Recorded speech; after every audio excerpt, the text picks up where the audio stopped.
Hello and welcome everyone to the start of a new month and the start of a new Daily 8 on the News 8 Live Desk. Phil Penarski here with the top 8 stories that you need to know today. Happy Friday, everyone. Hopefully you all had a very spooky Halloween, and that now that it's officially November, I guess that means we can start talking about Christmas, right?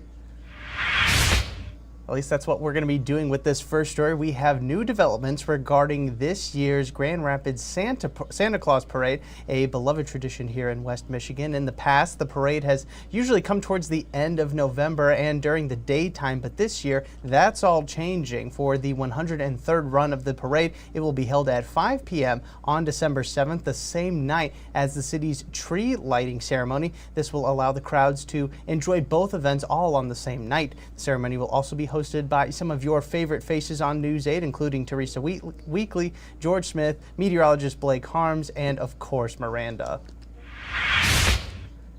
And staying on the holiday theme, a new Christmas movie set to premiere later today might look a little familiar to us here in West Michigan. A Soldier for Christmas was filmed entirely in the West Michigan area, including the Grand Rapids City Gym, Unison Christian Church, and Holland State Park. It stars Renee Reyes, Joe Barra, and Cameron Arnett, and follows a recently widowed mother rediscovering the joy of Christmas. You can check out A Soldier for Christmas at Celebration Cinema Rivertown from now through at least Thursday. You can find showtimes right now over on our website.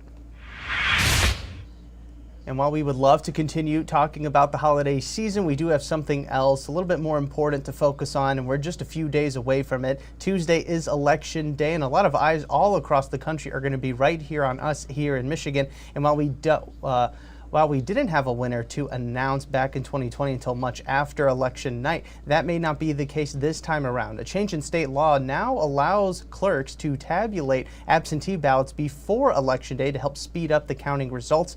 Now, no vote totals are generated until Election Day, but this will help the process along. Secretary of State Jocelyn Benson also says that she expects the unofficial results to be released sometime by the end of the day on Wednesday at the latest. A landmark restaurant and bar in downtown Grand Rapids is now available for lease. That's what business reporter Madeline Bursma found out after questions were raised regarding what was happening at the city's longest running bar, the Cottage Bar. It was first opened in 1927 but closed earlier this year after a dispute with owners and staff. It was reopened back in June but has now closed again. Again, Cottage Bar is up for lease but has yet to receive any offers.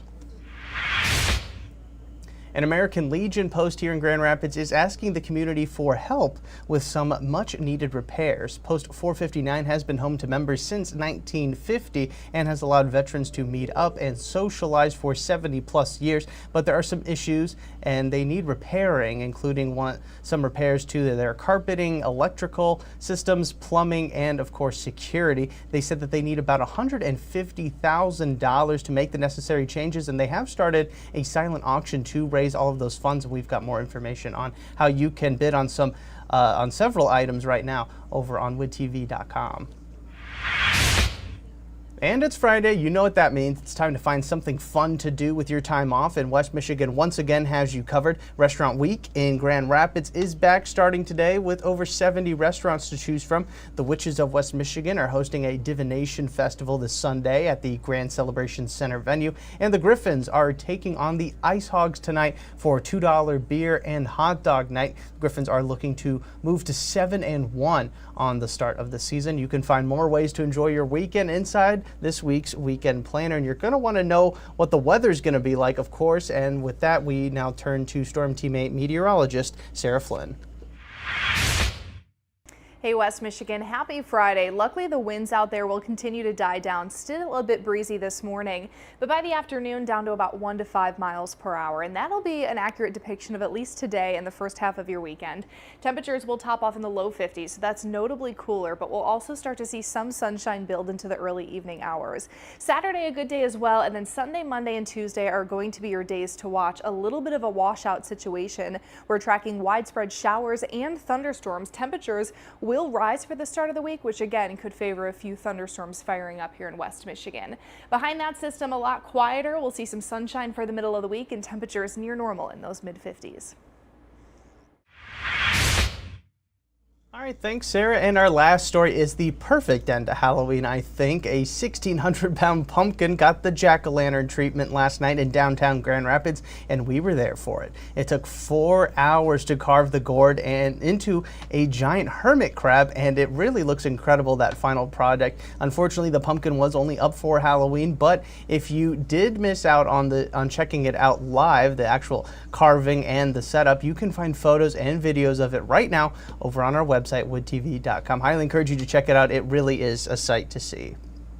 All right, well, that is going to do it for us today on this edition of the Daily 8. I want to thank everybody so much for tuning in. I'm Phil Pinarski, and we will see you all again on Monday with 8 more stories that you need to know to start off the week.